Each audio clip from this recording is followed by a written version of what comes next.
Human Velocity X, Episode 24. When Faith Stops Looking Like Religion, Frequency 5, Soft Strength. Welcome back, Reasonauts. My name isn't important. The message is, yep, every day is awesome. We just have to get through it. And before we begin, if these conversations resonate with you, subscribe and stay with us each week. Share them with someone who may need these words today. And if you'd like to continue the conversation, join us on Facebook. Not for noise, not for attention, just a place where people learning to grow don't have to do it alone. Last week, we talked about how to stay soft without becoming weak, how protection doesn't have to become your personality, how suspicion says, never again, but discernment says, not like that again, and how a protected heart doesn't have to become a hardened one.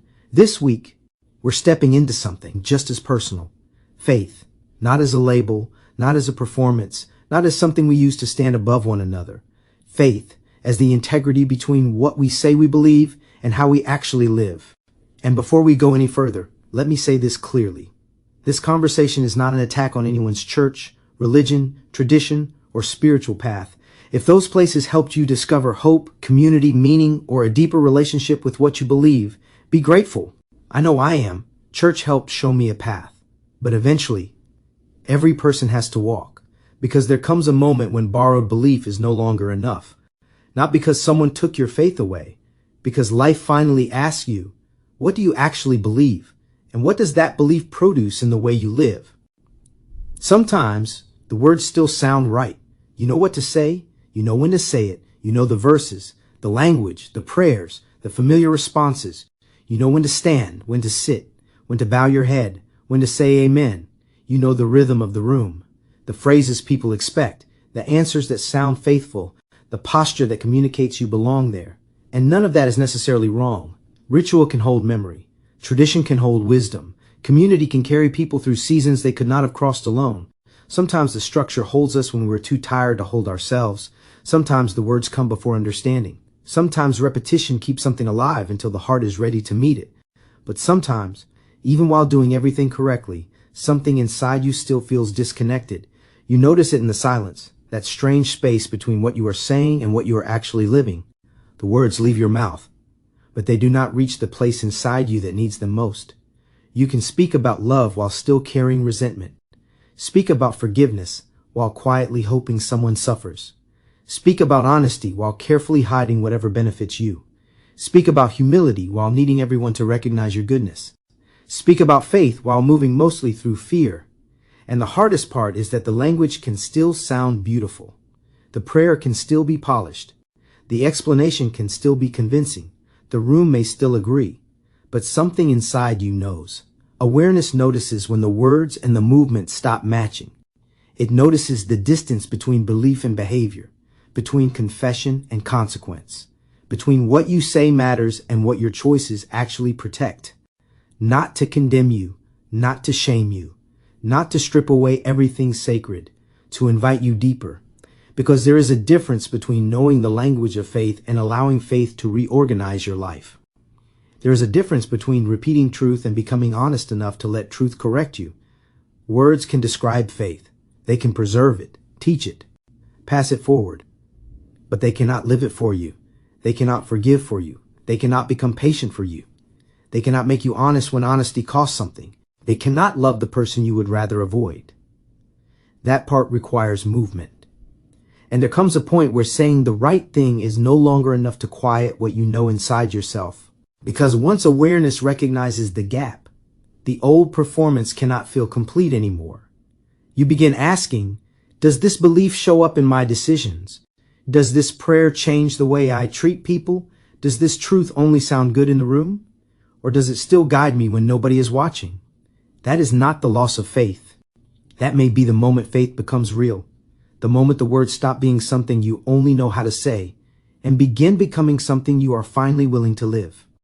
Most of us begin with borrowed belief. That is normal. Before we know how to search, someone gives us language. Parents, grandparents, teachers, pastors, friends, communities, cultures. They tell us what the world means, who God is, what goodness looks like, what happens when we die, what is sacred, what is dangerous, what questions are welcomed, and what questions make people uncomfortable. As children, we usually receive these things before we have the ability to examine them. We do not yet know how to separate love from interpretation, authority from accuracy, tradition from truth. We trust the people who keep us alive. So naturally, we also trust the reality they describe. That is not foolishness. That is not weakness. That is how human beings begin. Every child begins inside somebody else's map. Somebody else names the roads, marks the dangers, points toward heaven, explains the darkness. And for a while that map may be enough. It may give structure, belonging, identity, language for experiences you do not yet understand. But beginning is not the same thing as arriving. Eventually, life starts testing what you were handed. Loss tests it, love tests it, failure tests it, success tests it, injustice tests it, contradiction tests it. The quiet moment when nobody knows what you are about to choose tests it. Because belief looks different when it is no longer being repeated inside a protected room. It looks different at a hospital bed, at a graveside, inside betrayal, inside unanswered prayer, inside a decision where doing the right thing costs you something real. And sometimes, what you inherited becomes stronger. Not because you were told to hold it, not because questioning was forbidden, because you walked with it, tested it, wrestled with it, and still found life inside it. It became yours. Not merely because it was handed down, but because experience gave it roots. Other times, what you inherited begins cracking. A question appears that the old answer cannot hold. An experience arrives that does not fit the explanation you were given. And the first feeling may be fear, because you were taught that questions meant disobedience, that uncertainty meant weakness, that examination meant betrayal. But sometimes the crack is not rebellion. Sometimes it is growth.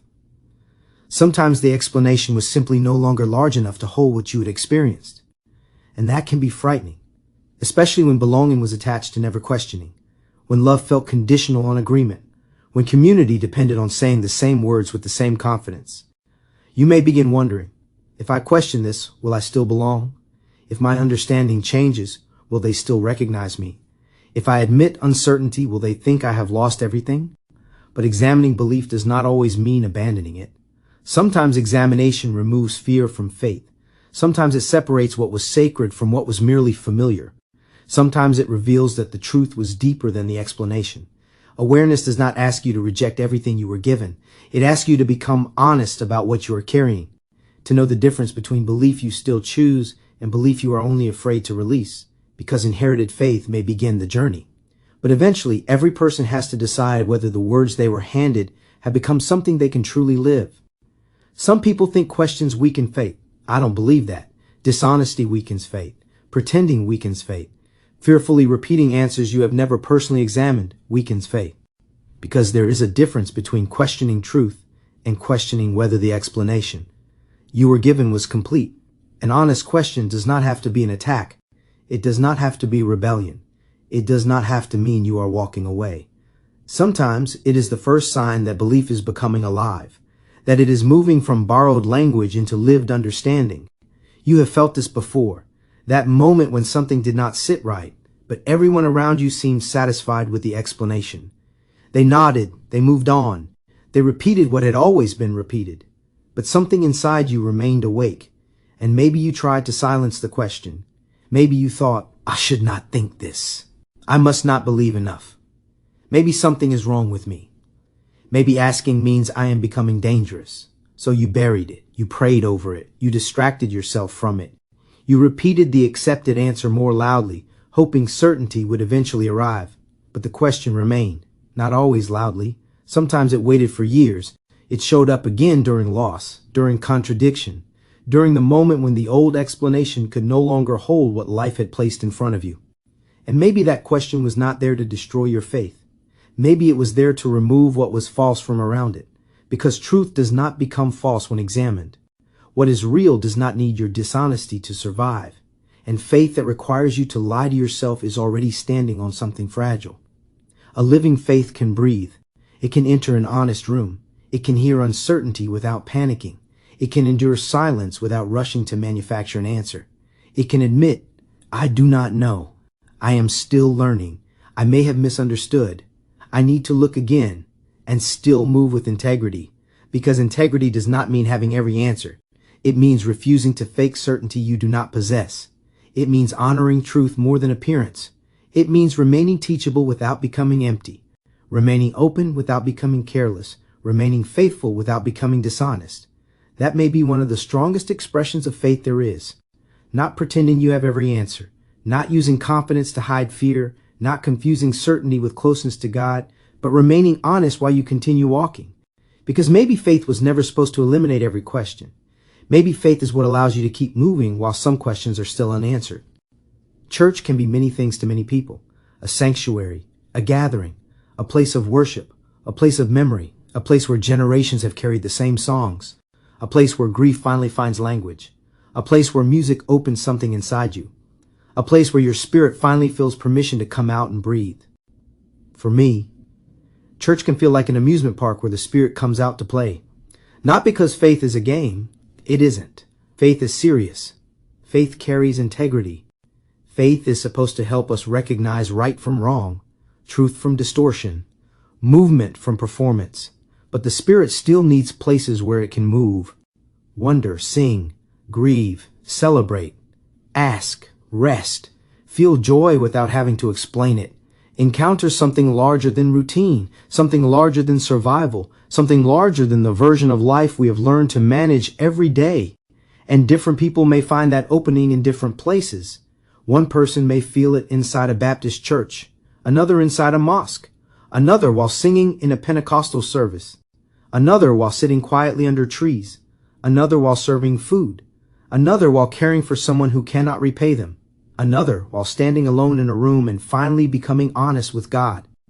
The environment matters, the gathering matters, the language matters, the tradition matters, because environments can prepare the heart. They can introduce us to practices we may never have discovered alone. They can give us words when we do not have any. They can remind us that we are part of something larger than ourselves. But the environment is not the destination. A church can show you the path. A teacher can point. A book can open a door. A tradition can preserve wisdom. A community can walk beside you. But none of them can walk your life for you. None of them can make your choices. None of them can practice your integrity when the room is empty. None of them can forgive for you, love for you, tell the truth for you, resist fear for you.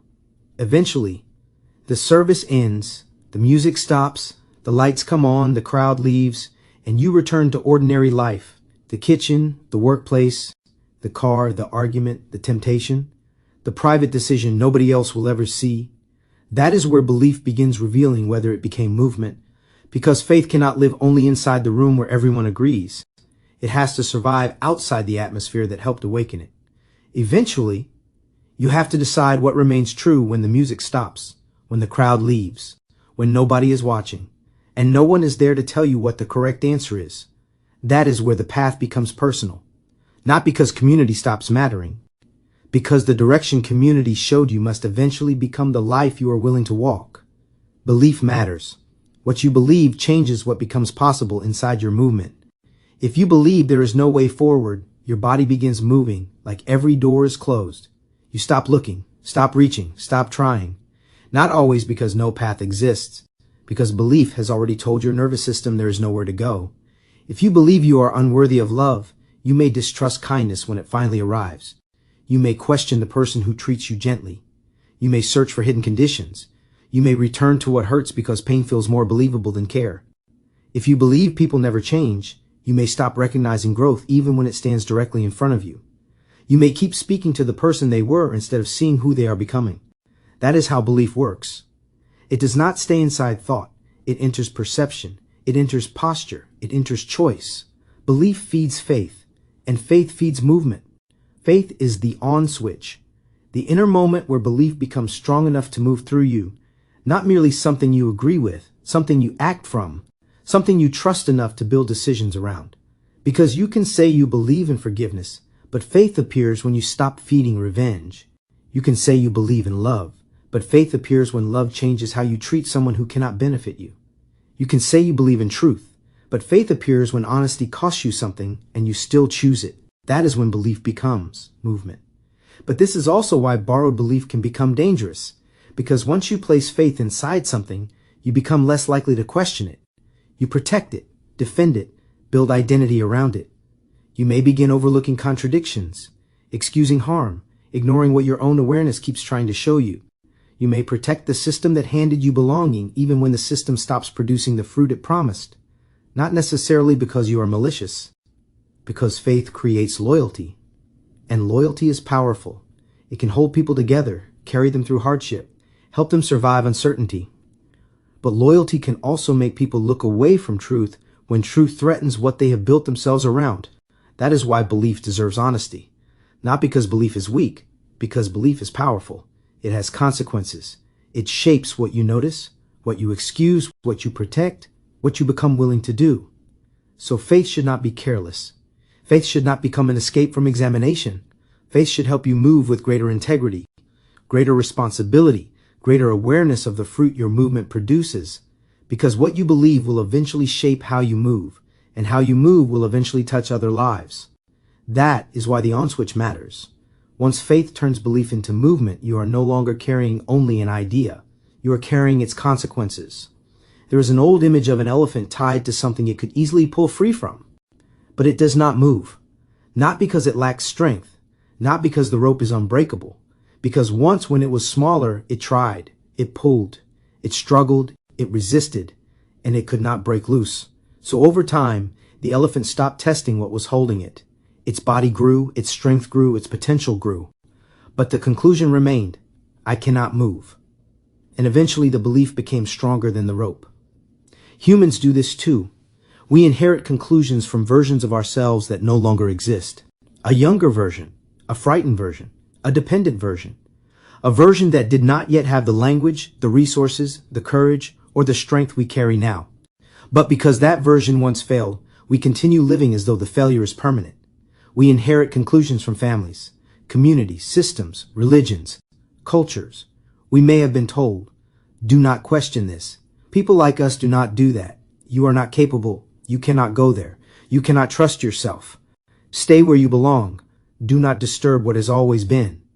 And when those messages arrive early enough, they stop sounding like somebody else's voice. They begin sounding like our own. Eventually, the rope may not even need to be strong.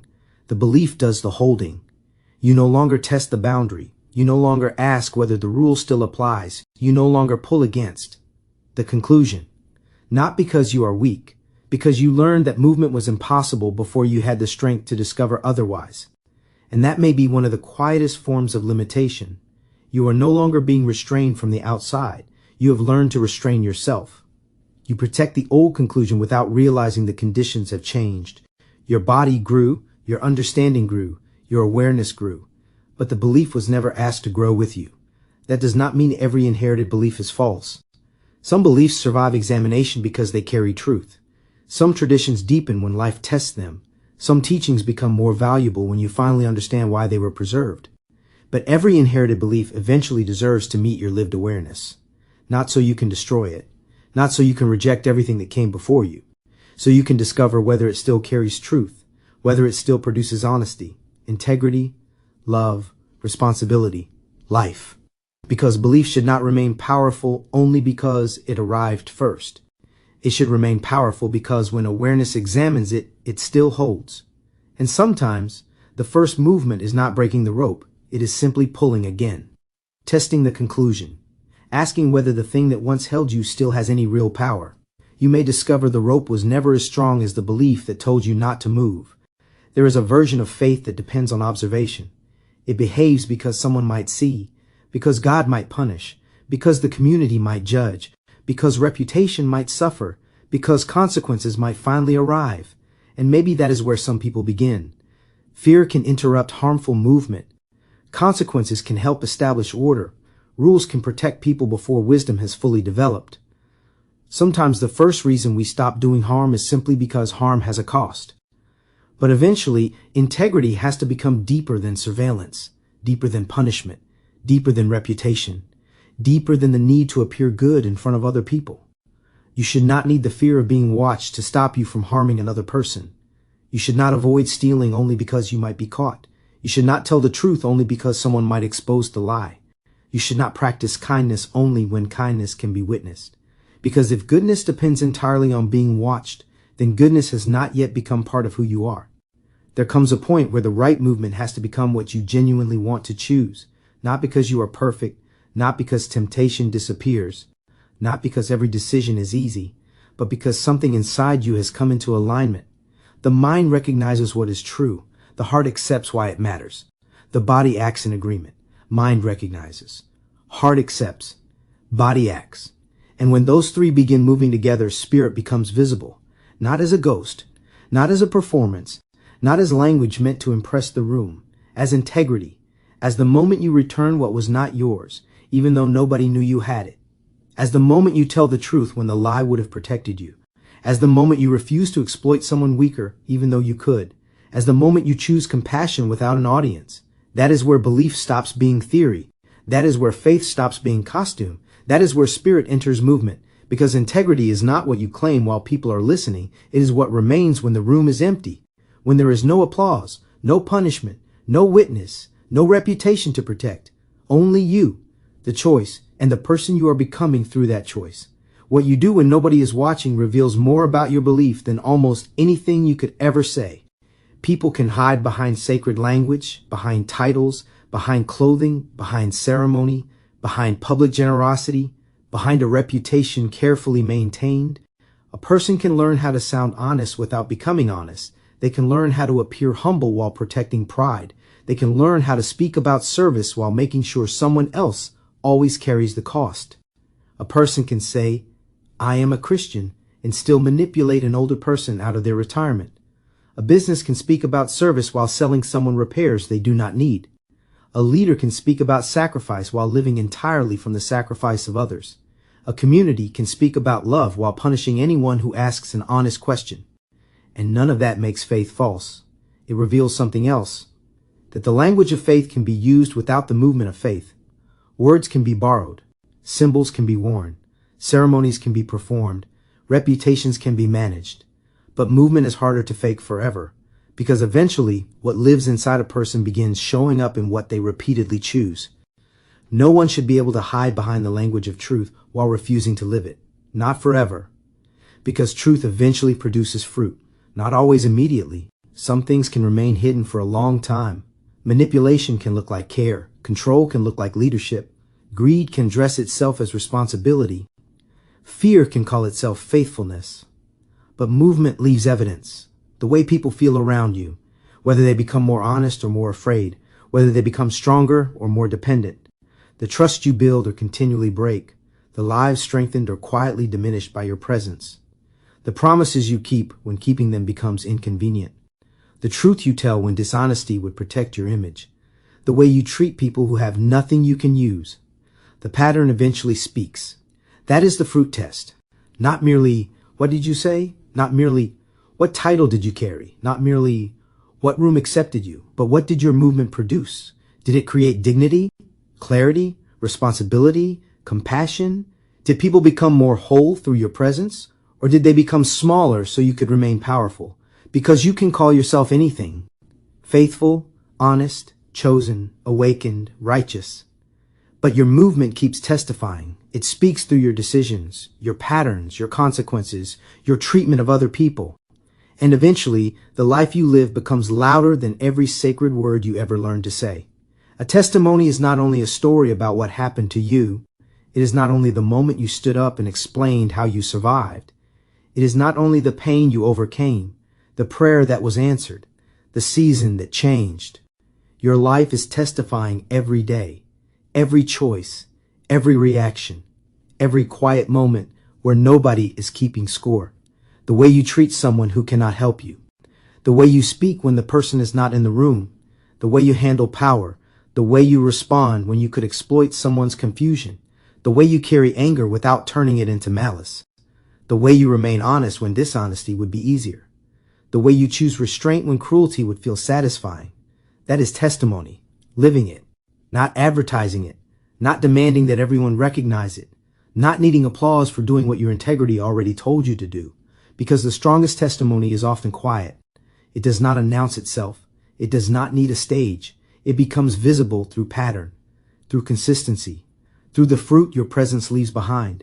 If you live your faith, you show me your belief. not by telling me what label you carry, not by explaining which room you worship in, not by proving how much scripture you know, by showing me what that belief has produced in you. And that may be the best Jesus I could ever hope to see. Not Jesus as branding, not Jesus as a weapon, not Jesus used to stand above another person, not Jesus used to make fear sound holy, not Jesus used to justify control. Jesus revealed through mercy, truth, courage, restraint, service, and love of neighbor. Jesus revealed in the way someone protects the vulnerable, in the way someone tells the truth without humiliating, in the way someone holds power without abusing it, in the way someone forgives without becoming dishonest about the harm, in the way someone continues to love without disappearing. That is where faith becomes visible, not as performance, as movement, not because someone forced the movement, not because punishment was hanging over them, because the belief became alive inside the person. And once belief becomes alive, the life itself begins to preach. The choices speak. The pattern speaks. The way people are treated speaks. Your life becomes the testimony. Not because it is perfect, because it is honest enough to keep moving toward what it claims to believe. Strong faith does not require dishonesty. It does not need you to ignore what you see. It does not need you to excuse malice because the person causing harm uses familiar language. It does not ask you to protect deception because it wears a sacred title. It does not require you to silence your awareness to preserve a structure. Because faith should not become a blindfold. It should become a light. Not a light that removes every shadow. A light that helps you walk through what is real. Strong faith does not fear examination. It does not panic when honest questions arise. It does not collapse because reality asks something difficult. If something is true, it does not become less true because you looked at it honestly. There's a difference between faith and refusal. Faith says, I cannot see the entire path, but I will move honestly with what has been revealed. I will keep listening. I will keep learning. I will keep walking with integrity. Refusal says, I will ignore what has been revealed because it threatens what I have already decided. I will protect my conclusion, even if the evidence keeps asking me to look again. Those are not the same. One remains open to truth. The other asks truth to remain quiet. One trusts that reality does not threaten what is genuine. The other believes protecting appearances is more important than confronting what is real. And you have felt this before. That strange tension when someone defended the appearance of goodness instead of protecting the person being harmed. When preserving reputation mattered more than confronting reality. When questions were treated as the enemy instead of the harm that created them. When loyalty was demanded before honesty. When silence was praised while truth was quietly pushed aside. That is not faith becoming strong. That is identity protecting itself. Because identity often asks, how do we protect what people think? Faith asks, how do we protect what is true? Those questions lead in very different directions. Awareness eventually learns that truth does not become dangerous because it is uncomfortable. Sometimes the most faithful thing a person can do is refuse to look away, to tell the truth with humility, to protect people before protecting image, to let integrity matter more than reputation. Because genuine faith does not ask reality to become smaller so belief can remain comfortable. It asks belief to become honest enough to walk with reality wherever truth leads. And perhaps that is one of the deepest signs that faith has become alive. Not that it never faces hard questions, but that it never needs dishonesty to survive them. There comes a moment when labels become less important. Not meaningless, just incomplete. Because labels can tell us where someone began, what traditions shaped them, what language they use, what community they belong to. But eventually, you have to look at what the belief produces. Does it make you more honest, more compassionate, more courageous, more willing to share, more capable of holding power without abusing it? Does it teach you to recognize another person as part of the same living world? Does it make you more patient with what you do not understand? More responsible for the consequences of your own movement? More willing to tell the truth, even when the truth corrects you? Or does it make you more fearful, more suspicious, more controlling, more certain that everyone outside your structure deserves less dignity? Does it make you quicker to condemn than to understand? More interested in being right than becoming good? More protective of your identity than the lives your identity touches? The fruit does not answer every theological question. That is not its purpose. It will not settle every argument. It will not explain every mystery. The fruit asks something closer, something more personal. What is this belief doing through me? What kind of person am I becoming while carrying it? What grows in the rooms I enter? Do people feel more dignity or more fear, more truth or more pressure, more room to breathe, or more need to perform. That is the self-measure. Not, is their faith good enough?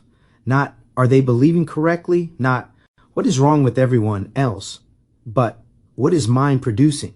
Because the fruit test was never meant to become another weapon. It was never meant to give us a new way to stand above people. It is a mirror, a quiet one, an honest one. It asks us to look at our own patterns, our own reactions, our own use of power, our own treatment of people who cannot benefit us. And mirrors are most useful when we stop aiming them at everyone else, when we let them show us where love is growing, where fear is still leading, where pride has learned to sound sacred, and where awareness is asking us to move differently. Because eventually the label speaks less loudly than the life. The belief speaks less loudly than the fruit. And what grows through us becomes the clearest testimony of what we truly carry. The mind can hold the language of belief. It can study, remember, interpret, organize. It can explain what is true. The heart can carry devotion, longing, fear, hope, attachment. The body reveals what has actually become true, because the body is where belief enters movement. The body chooses, the body acts, the body participates in the world. And when those three are divided, faith becomes unstable. The mind says, I believe in love. The heart says, I am afraid. The body moves with control. The mind says, I believe in generosity. The heart says, there will never be enough. The body keeps everything. The mind says, I believe all people were created with dignity. The heart says, I only feel safe around people like me. The body builds exclusion. That does not mean the words were always false. It means the words had not yet reached the whole person. Belief may have entered the mind, but fear was still shaping the heart, and the body kept practicing the older truth. This is not about condemnation. It is about alignment. Because awareness is not only asking, what do I believe? It is also asking, what does my heart expect? What does my body repeatedly choose? What becomes visible through my movement? Because form must become function, and function must find purpose. Your belief takes form inside your understanding. Faith turns it on. Movement gives it function, and purpose is revealed by what that movement helps create.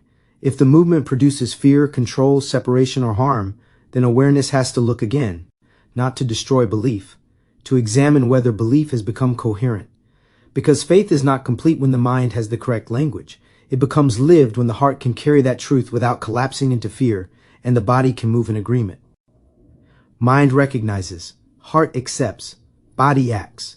And when mind, heart, and body begin aligning, something changes. The person no longer needs to perform belief. The words become quieter because the movement has become clearer. The spirit does not need to announce itself. It resonates. People feel it in the room, in the way power is handled, in the way truth is spoken, in the way dignity is protected, in the way love remains present even when love becomes difficult. Not because you demanded they recognize you, not because you wore the right symbol, not because you repeated the right answer, because coherence has a presence.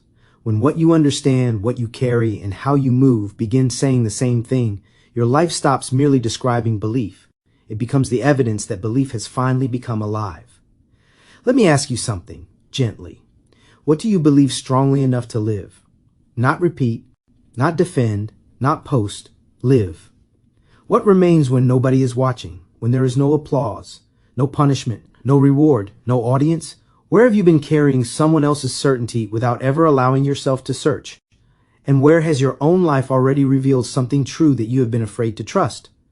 Because there comes a moment when borrowed belief can no longer carry you.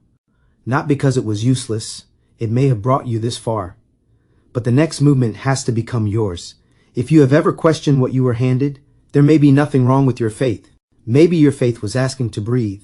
Maybe it had lived too long inside borrowed language, inside inherited answers, inside explanations you were never allowed to examine honestly. Maybe the question was not a sign that belief was disappearing. Maybe belief was becoming personal, becoming lived, becoming strong enough to stand in an honest room.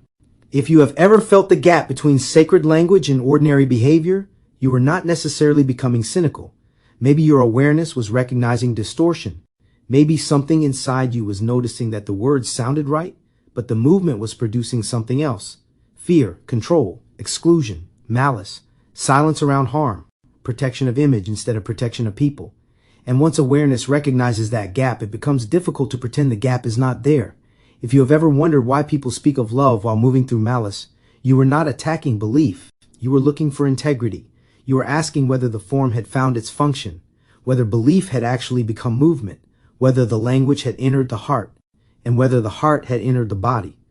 Because eventually, faith has to become more than something we say. It has to become the way we carry power, the way we tell the truth, the way we handle weakness, the way we respond when someone cannot benefit us, the way we move when nobody can reward us. And maybe faith was never meant to make us feel superior. Maybe it was never meant to give us another reason to stand above people. Maybe it was meant to make us more honest, more compassionate, more courageous, more trustworthy, more willing to share the weight, more willing to protect dignity, more willing to love our neighbor. Not because someone demanded it, not because punishment was waiting, not because the room was watching, because something inside us finally came into alignment. The mind recognized, the heart accepted, the body moved. And through that movement, spirit became visible, not as performance, not as branding, not as a weapon, as integrity, as mercy, as restraint, as service, as the quiet decision to create peace instead of adding more suffering to the shared space. Because maybe that is how peace begins, not everywhere at once, not through one person winning every argument, not through one structure forcing every life to carry the same language. One person, one choice, one movement, one life becoming testimony, one person refusing to create hell for another, one person choosing honesty when deception would be easier, one person holding power without abusing it, one person discovering that loving their neighbor is not weakness, it is participation in the world they claim to believe is possible. Faith stops looking like religion when it no longer needs to be performed, when it becomes visible in how you carry power, how you respond to weakness, how you move when nobody can reward you, how you treat the person who believes differently, how you remain honest when your own identity is the thing being questioned, how you allow truth to correct you instead of asking truth to remain quiet. That is not weakness. That is soft strength anchored in integrity. That is belief becoming movement. That is movement becoming function. That is function discovering purpose. That is a life that no longer needs to advertise its faith because the fruit has already begun speaking. That is awareness moving through mind, heart, and body until the spirit no longer has to announce itself. It resonates. That is the Reasonaut journey. Take a breath. If today's conversation helped put words to something you have been carrying, thank you for spending this time with us. Dedicated to those who kept searching after borrowed certainty stopped being enough, to those who refused to use faith as a weapon, and to those who are learning that the clearest testimony is not what we claim, but what we consistently live. If you're enjoying the journey, share this episode with someone who may need it. Subscribe wherever you're listening and stay with us each week. And if you'd like to continue the conversation, join us on Facebook. Not to argue over who owns the truth, not to build another wall, but to create a place where people learning to live with awareness, integrity, and purpose do not have to walk alone. Next week, we step into the responsibility that comes after awareness, because seeing clearly can feel like a gift. But clarity also asks something of us, not to control everyone, not to carry the whole world, but to decide what our awareness is asking us to do. Next week, the responsibility of seeing clearly. Every day is awesome. We just have to get through it. I'll see you in episode 25.